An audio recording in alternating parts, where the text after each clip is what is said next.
Bonjour à tous et à toutes et bienvenue sur ma chaîne si vous êtes nouveau. Dans cette vidéo, nous allons voir comment gérer les erreurs. À la fin de la vidéo, notre bot sera par exemple capable d'envoyer un message lorsque l'utilisateur n'a pas les permissions requises pour effectuer la commande. Donc le bot pourra dire aux utilisateurs s'il manque quelque chose par exemple, et il pourra aussi, un autre exemple, dire à l'utilisateur quand celui-ci a oublié un argument. Donc par exemple quand on banne quelqu'un, s'il oublie la personne à ban, de mentionner celle-là, ça va lui dire. Et du coup, le bot sera capable de réagir à de nombreuses situations. Voilà, maintenant que vous connaissez tout ce qu'on va faire, nous allons rentrer dans le code. C'est parti. Et on se retrouve avec une fonction clear que que je vous avais montré dans l'épisode 4 sur les commandes d'administration. Si vous ne l'avez pas vu, je vous invite à aller la voir. On va tout de suite commencer. Pour gérer les erreurs, ce qu'il va falloir mettre en place, c'est un event. Donc, un event comme le onReady, sauf que l'event, il va s'appeler on command error. Donc async def on command error. Il va prendre deux arguments. Il va prendre un argument ctx, donc le contexte, qui va être très utile car ça permet de pouvoir envoyer des messages quand il y a une erreur, ça c'est vraiment utile. Et une erreur, donc l'erreur qui est arrivée. Oups, mon micro qui tombe. Donc l'erreur qui est arrivée. Et ici, on peut déjà print l'erreur. Donc on va juste voir si ça marche, hein. On va essayer de print une erreur. Donc par exemple, une erreur qui peut arriver sur votre fonction clear, c'est que la personne fasse la fonction clear sans donner de nombre. Ici, on n'a mis aucune valeur par défaut, donc s'il n'y a aucun nombre qui est donné, votre fonction va cracher. Et c'est ce qu'on va voir tout de suite. Qu'est-ce qui va se passer en fait? Donc là, normalement, ça va print l'erreur. Donc si on essaye un clear comme ça, voilà, là on a eu une erreur. Donc nombre is the required argument that is missing. Ça veut dire qu'on n'a pas donné l'argument nombre. Ok, donc ça marche bien. Et vous voyez qu'il n'y a pas de 3000 lignes comme d'habitude quand vous avez un message d'erreur. Là, ça a bien marché. Bon, sauf que là, c'est un peu. C'est pas génial pour débugger et tout, pour informer les utilisateurs. On va trouver autre chose. En fait, on va faire une vérification sur le type d'erreur. Donc par exemple, ici, le type d'erreur quand on oublie un argument, c'est missing required argument. En fait, ce qu'on va faire, c'est qu'on va vérifier est-ce que l'erreur avec la fonction isInstance, est-ce que l'erreur c'est command.missing required argument. Donc, si c'est ça l'erreur, dans ce cas-là, on va dire donc on envoie à la personne il manque un argument. Voilà. Et du coup, la personne va être avertie. Seulement dans le cas où il manque un argument. Et vous verrez que là, je vais faire quelques cas avec vous, mais vous verrez qu'il y en a énormément et c'est pour ça que la documentation est très utile, vous trouverez tout là-dessus. Donc, si on fait un clear, voilà, il manque un argument, ça a bien marché. Et ici, on n'a eu aucun message d'erreur, vu qu'on a géré les erreurs. On va implémenter des vérifications sur notre fonction. Donc ça, j'ai fait ça à l'épisode 7 ou 6, je sais plus trop. Mais c'est pour vérifier que, par exemple, il n'y a que les personnes qui ont les droits de gérer les messages qui ont le droit de faire la commande clear. Ça permet de limiter l'usage pour pas que n'importe qui puisse la faire. Bon, ça, normalement, vous savez. Si vous ne savez pas, je vous conseille de voir ma vidéo sur les vérifications. Voilà, donc on va vérifier pour la permission Manage Messages. Qu'elles sont vraies, voilà. Donc là, il faut pouvoir gérer les messages pour pouvoir exécuter cette commande. Et ça peut aussi être une erreur qui va apparaître. Par exemple, si j'ai pas les permissions pour exécuter la commande, et il y a une erreur qui va être levée. Et on va tester tout de suite ça avec mon second compte. Donc, si je fais un clear de 9 par exemple, tac, ça n'a pas marché. Ici, on n'a pas eu de message d'erreur et ça ne nous a pas dit il manque un argument. Donc ça a très bien marché en fait. C'est juste que ici on a juste mis un if il manque un argument, alors on envoie ça, mais on n'a pas mis d'autres cas. Et du coup on va rajouter un autre cas là, on va mettre un sinon si l'erreur c'est donc le nom de cette erreur là c'est commands.missing permissions, donc commands.missing Missing permissions. Donc si l'erreur c'est un manque de permission, dans ce cas-là on va envoyer vous n'avez pas les permissions pour faire cette commande.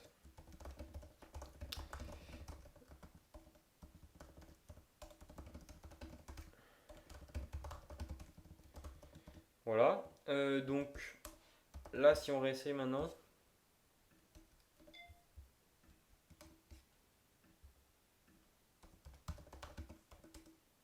Ok, on a pas les permissions. Si encore une fois je fais un clear normal, bah oui, j'ai pas les permissions parce que voilà, c'est en fait l'erreur, celle-là est arrivée avant celle-là, du coup c'est celle-là qui s'est déclenchée.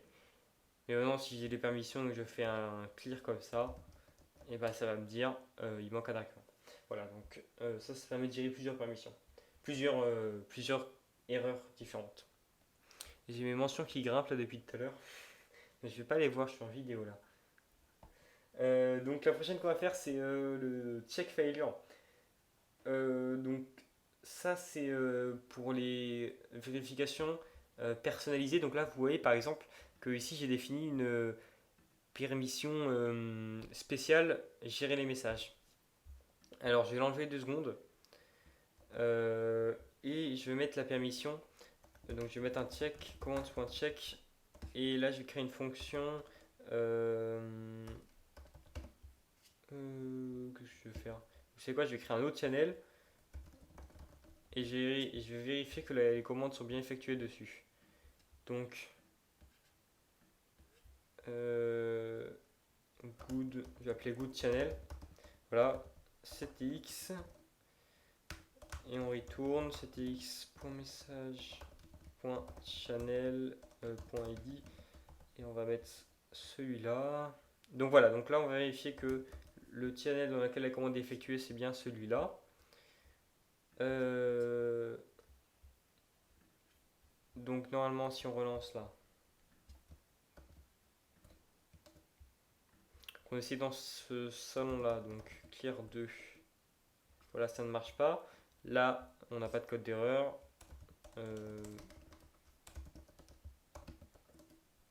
Voilà, là ça a bien marché. On n'a pas eu de code d'erreur non plus. Donc ce qu'on va faire c'est qu'on va ici rajouter une possible erreur. Et là l'erreur c'est check failure. Alors je vais vous expliquer juste après pourquoi elle est un peu spéciale celle-là. Check failure. Comme ça. Ah oui, j'ai oublié de mettre une condition, enfin un truc. On va mettre du coup, vous ne pouvez pas. Oups, vous ne pouvez pas utiliser. Ah.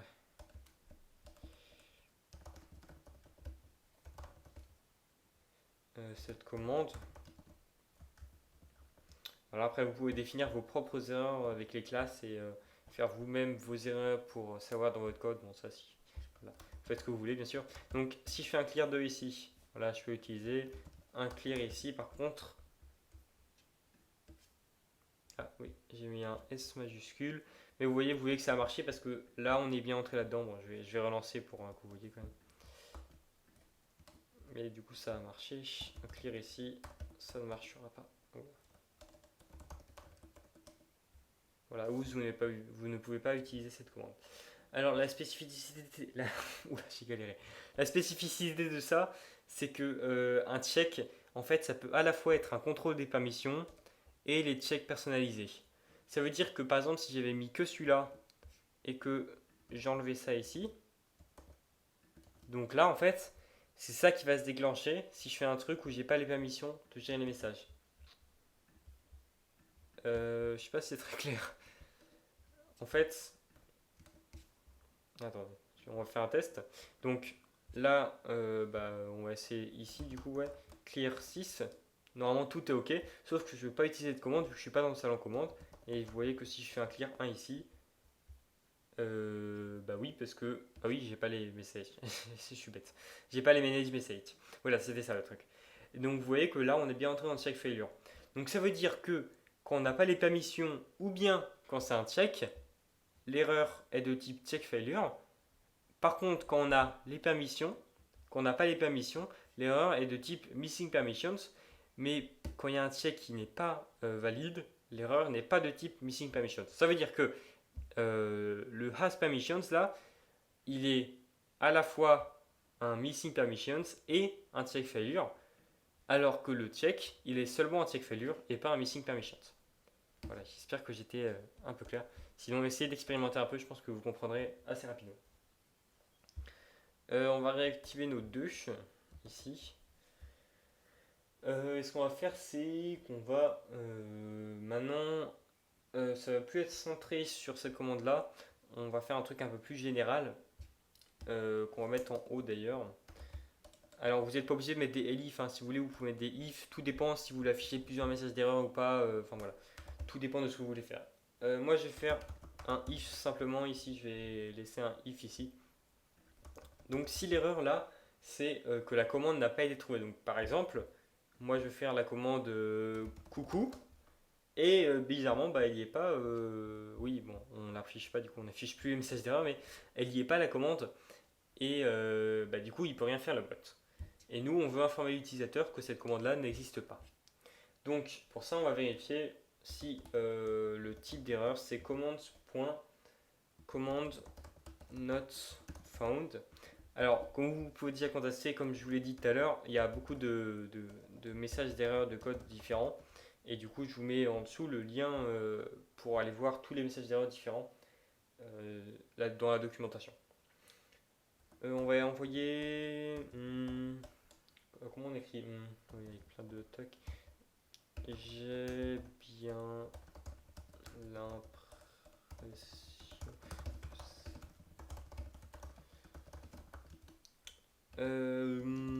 Ça.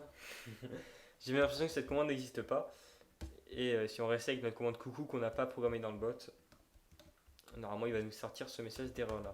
Coucou, voilà, j'ai bien l'impression que cette commande n'existe pas. On va envoyer un dernier aujourd'hui de message d'erreur, c'est quand le bot n'a pas les permissions requises. Donc, par exemple, ici vous voyez que là mon bot, ça c'est le rôle du bot, le rôle du bot. Là il a l'illustrateur, mais par exemple si je vais lui enlever ça, et bah il sera comme un utilisateur normal. Par exemple là mon everyone il est à peu près pareil. Il n'a aucune permission spéciale pour gérer les messages. Donc c'est à dire que mon bot là il peut pas supprimer le message. Si on lance, vous verrez que avec un clear qui répond à toutes les exigences, ça ne marchera pas. Voilà, ça n'a pas marché et on n'a pas eu de message d'erreur ni rien envoyé. C'est parce qu'on a un nouveau message d'erreur, c'est le bot qui n'a pas les permissions. Et on va la rajouter ici en elif. Donc elif is instance de error commands.missing permissions. Non, je suis bête. Bot missing permissions, c'est presque pareil. Donc là, c'est le bot qui n'a pas les permissions nécessaires. Oups, je n'ai pas les permissions nécessaires pour faire cette commande. Voilà. Et si on sauvegarde avec CTRL S ou POM S si vous êtes sur macOS. Et qu'on fait un clear 3. Ah oui, alors en fait, ça vient sûrement de la façon dont j'utilise ma fonction clear. Mais ici, en fait, il faudrait mettre l'original et discord.forbidden pour que ça marche. Et normalement, ça devrait marcher. Si comme ça marche pas, essayez l'autre. Ça marchera sûrement. Honnêtement, j'ai pas tellement d'explication de pourquoi il y a vraiment deux codes d'erreur comme ça. Mais ce que je sais, c'est qu'en faisant comme ça marche.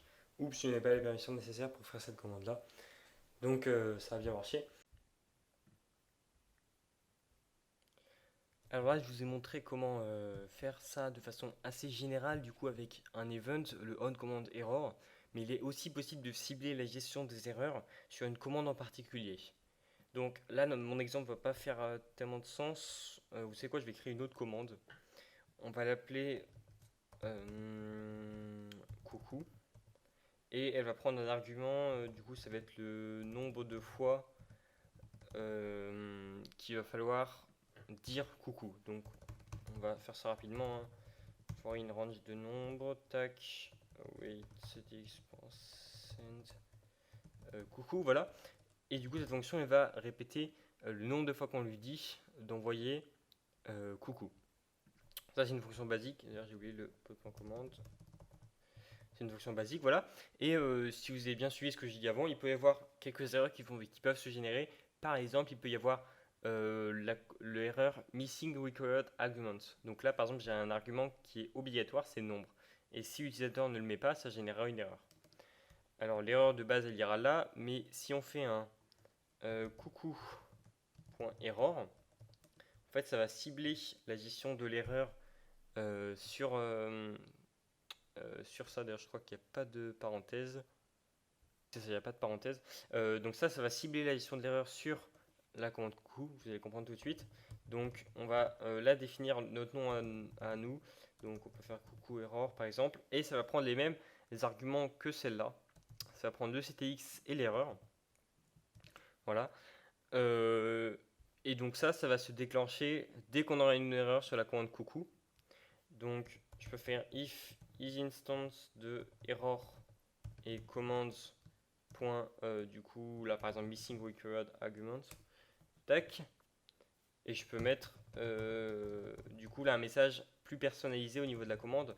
Par exemple la commande coucou, on va faire ça, la commande coucou prend en argument prend en paramètre un nombre.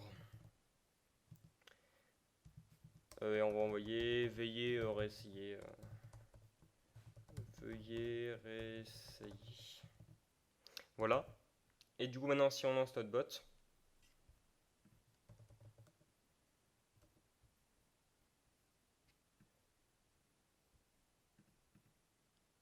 Ah oui, donc déjà je crois qu'en fait, oui c'est ça l'erreur, il faut qu'elle soit en dessous de la commande. Donc en fait là j'ai ma commande, il faut que je fasse en dessous du coup. Tac. Il y avait cette erreur là, oui. Ok, et maintenant si on fait coucou du coup, tac, la commande coucou prend en paramètre un nombre et bien sûr, voilà, veuillez réessayer, mais il manque un argument parce que ça aussi ça s'est déclenché en fait. Ça a appelé les deux. Du coup après vous pouvez faire comme vous voulez, hein, vous faites comme vous le sentez, soit vous faites que des petites erreurs comme ça, soit vous faites que des trucs comme ça, soit vous faites les deux, enfin voilà, c'est vous qui voyez, après moi je vous montre ça, comment ça marche. Donc là, vous voyez que ça a bien marché, ça s'est déclenché, et du coup, ça a envoyé ça. Alors, il faut faire attention, il faut bien le mettre ici en dessous de la commande coucou, parce que comme vous avez pu voir juste avant, sinon on a une erreur. Oui, voilà, c'est tout. Il faut le mettre en dessous. Et voilà, c'est déjà la fin de la vidéo. Avec cette gestion des erreurs, vous êtes maintenant des pros de Discord.ly. Si vous avez eu des problèmes avec certaines parties du code, n'hésitez pas à venir demander de l'aide sur mon serveur Discord. Le lien est dans la description, juste en dessous. Dans la prochaine vidéo, nous parlerons des cogs, un outil très utile pour avoir du code clair et encapsulé. Sur ce, je vous dis au revoir, à la prochaine, c'était Titouan.